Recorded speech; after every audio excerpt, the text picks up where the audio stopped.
Heinrich from Berlin, Germany writes to me. He says, "Hey, Paul, what made you think there were technologically superior people 100,000 years ago?" I don't know. It's a great question, and I've told the story before. I'll tell it again. So I didn't start this series, which I started a decade ago. I didn't start this book series with that in mind at all.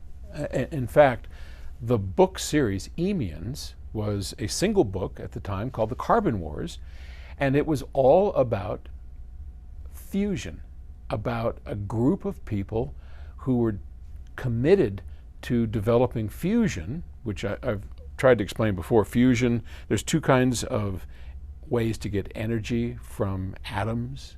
One is fission, which is the splitting of the atom, what we have in a nuclear power plant with all of its stuff. And we have fusion, which is what powers the universe and the sun, where atoms fuse together instead of being split apart. So if you split an atom apart, you get energy. If you fuse it together, you get energy. And what's cool is fission requires like plutonium and or uranium, U-235 or whatever it is, that has to be manufactured, where fusion uses the most abundant element in the universe, hydrogen. And lots of hydrogen running around. We just don't quite know. And we just had some major breakthroughs where they've actually gotten more energy out of a fusion reaction than they put into it. That's huge. Back when I started writing these books, fusion was just, Paul's idea of what could possibly be if we'd only put more energy towards it. And that's what started this whole series out. And it wasn't until I started researching all kinds of things for the book to try and figure out, I wanted to look back in history, because when you write a book, at least I want to, because I'm an engineer, I want to learn all the facts of what's going on. So when I talk about something like ITER, ITER is the International, I don't remember what it stands for, but ITER, I-T-E-R, is a big fusion project in France.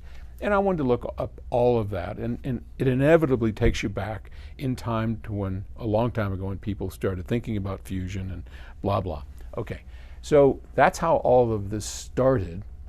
And the more I started reading up on it, the more fascinated I became with the periods of time and these interglacial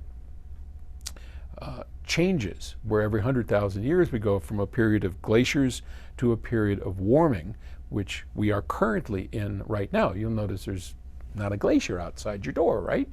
So that's because we're in the Holocene, which is the current warming period.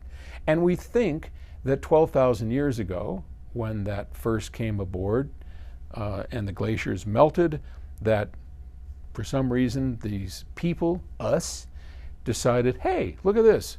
Life's good now. It's warm. We can grow things. And when you start growing things, you get more people. When you have more people, you need ways to transport food and keep food. And then you get the wheel and oxen and domesticated this and it just grows. And over 12,000 years, that's exactly what happened.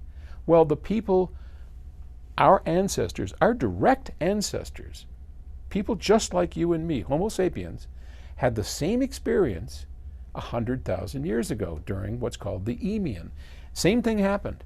Here we were running around doing whatever we do, and the sun came out and warmed everything up, and all of a sudden life was good.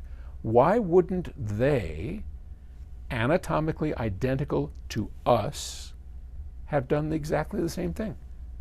It is only logical to me that the circumstances that happened to us 12,000 years ago, also, we know this to be a fact, happened to them. Why wouldn't they have made the same conclusions? Look, I can grow food. Look, more people can eat. We all want to eat. Yeah, I know. I've already started on my diet again. God. Anyway, I do love to eat. So they did as well. And that would spawn agriculture, and then everything just falls into place. From agriculture, you have to transport it, you have to keep it. It just, then you get these communities, and then you have leaders in the communities, and then politics, and on and on and on and on. It is almost impossible for me to consider the fact that they didn't do exactly what I think Eemians did. So there you have it in a nutshell. Okay, thanks. Talk to you later. Bye.